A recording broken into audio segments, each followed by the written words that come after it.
Hi everyone, welcome on board to S녕 where you get the reliable news that is tailored for you and of course where you can actually comment and interact.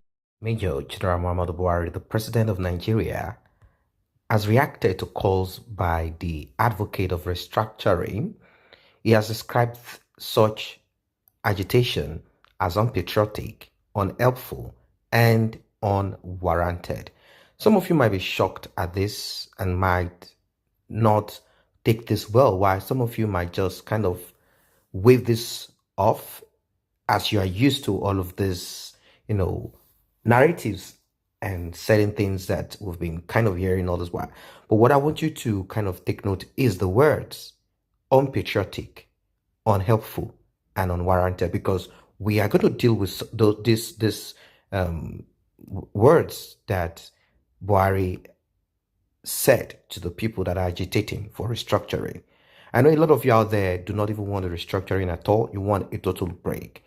Spokesman for the president, Mr. Garba Shehu, said in a third statement that the government will not be stampeded into taking any decision under threats or pressure. The presidency responds to recurring threats to the corporate existence of the country, with factions giving specific timelines for the president to do one thing or another, or else, in their language, the nation will break up. This is to warn that such unpatriotic outbursts are both unhelpful and unwarranted, as this government will not succumb to threats and take any decision out of pressure at any time when the nation's full attention is needed to deal with the security challenges facing it at a time of COVID-19 health crisis. Repeat, this administration will not take any decision against the interests of 200 million Nigerians who are the president's first responsibility under the constitution out of fear or threat, especially in this hour of health crisis. The president, as an elected leader under this constitution, will continue to work with patriotic Nigerians through and in line with the parliamentary processes to find solutions to structural and other impediments to the growth and well-being of the nation and its people. These are the statements of Garba Shehu. Well, let us deal with that before we go to another media aid of Major General Muhammadu Buhari. Now, the question I want you guys to begin to ask is this: who is unpatriotic? Is it a man that wants to build a train station with billions of naira loaned from China to build a rail line from Nigeria to Niger? Is there any business in Niger that Nigeria needs? Is that a business hub? That's a question. So who is unpatriotic? Someone that's building a train station to where his cousins, brothers and sisters, or whatever it is, this Fulani clique, where they are building a train to Niger. Is it to kind of facilitate the movement of terrorists quick, using the train station into Nigeria, or after they strike, they can quickly get back to wherever it is? That's the question. The word again, unhelpful. What is unhelpful? Is it helping not to arrest, lock up, or shoot at terrorists rather than pampering them and giving Nigerian money to them? People that have created havoc. Which one is unhelpful there? Is it by allocating huge amount of money again to block Radio Biafra when there is huge insecurity on ground, terrorism? What does IPOB want? To have a nation for themselves. What does the terrorists in the north want? Is there a kind of connection? Some claim that the terrorists in the north want a kind of Islamic caliphate for themselves, where they practice the kind of Islam that they want. And since they are not being allowed, they go on rampage, killing people and killing their own people. Is there any time that indigenous people of Biafra have raised a gun to shoot at anyone, to draw the attention of anybody to their seceding or to their nation that they need to have? No. So how do you connect that together? Now, they said unwarranted. What is unwarranted? What kind of nation is this? Is this a federal system? Is this democracy at all? where people cannot voice out their opinion? How is it unwarranted? Very terrible. Let's go to what Femi Adesina, one of the basket mouths of this administration too. The president had also in another statement by his media aide, Mr. Femi Adesina, accused the enemies of the country of sponsoring and encouraging discord and anarchy against the government for either selfish ends or as revenge for perceived injuries. Adesina alleged that the traducers of the administration had apparently perfected plans to use the botched strike by the labor unions over increment in pump price of fuel, a new tariff regime on electricity as smoke screen to unleash anarchy on the land, fomenting mayhem and civil disobedience. Now, I'm not going to go to the organized labor, and what they ended up having a kind of dialogue. But the reality is this. We are talking about coronavirus mentioned by Garba Shehu.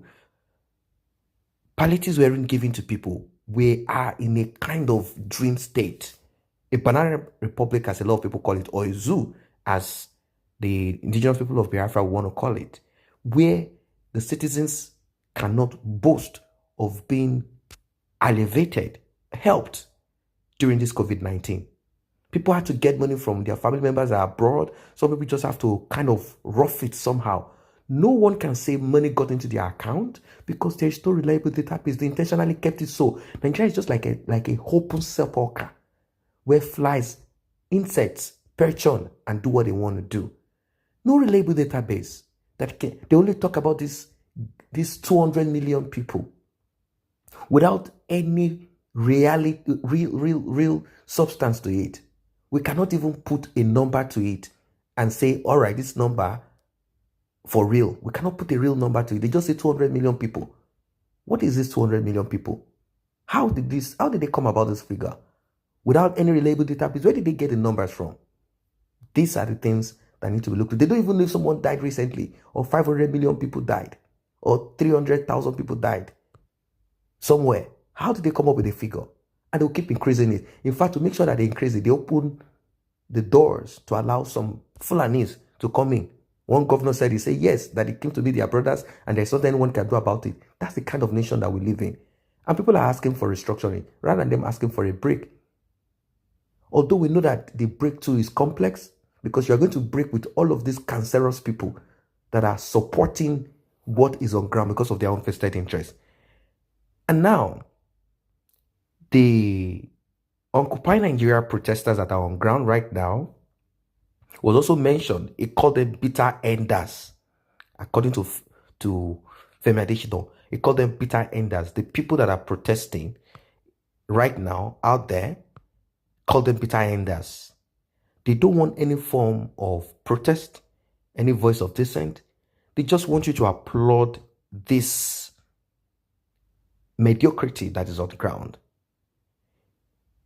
They only want you to keep quiet and accept whatever it is that they present to you. That's all what it is all about. So I don't know what your thoughts are. The pastors, senior pastor of RCCG, Adeboye, talked about restructuring, and he kind of touched on it using certain mathematical analysis. He said if you have certain problem in mathematics, if you want to solve a problem, if you try what they call real analysis and it doesn't work, you move down to the complex analysis. And if both of that can get you results, you move to what they call vector analysis. And he was even talking about combination of both the American style of government and the British kind of type of government. Probably a kind of evolution of power, somehow weakening the center, not allowing the president to kind of gather and kind of, the kind of power that the executive have, the president. They talked about having a president and a prime minister, and both of them are given certain duties and you cannot lord over the other one and all of that. I see it as a good idea, but at this moment, how can, for example, you have a president like BUHARI, and let us look for somebody else again that you can think of. You can drop that name in the comment section, and that one is the prime minister. And both of them have the same, maybe one is not educated, one is educated, but both of them have the same value system. And they end up messing things up. What would become of the nation? Almost the same thing. Why? Because there's no accountability in whatever it is that they do. No transparency, no will to do the right thing. The people are nothing to them. Rather than it to be a government of the people by the people, meaning the people have power to decide on what they want. No, it is the other way around. They have power over the people. The law is not even higher than them. They are higher than the law, and they're higher than the people. That is what we are in. And it's terrible. So that's it. BUHARI has sent warning to crusaders of restructuring. He said you're unpatriotic, and you know what it means if someone says you're unpatriotic. Soon, if you protest, call for restructuring, or call for a break, you will be termed as what? Committing treasonable felony. I say a very big thank you to those who have taken time to subscribe to this channel. And if you're yet to subscribe, kindly tap on that subscription button and also the red bell icon so you will be notified whenever videos such as this are uploaded.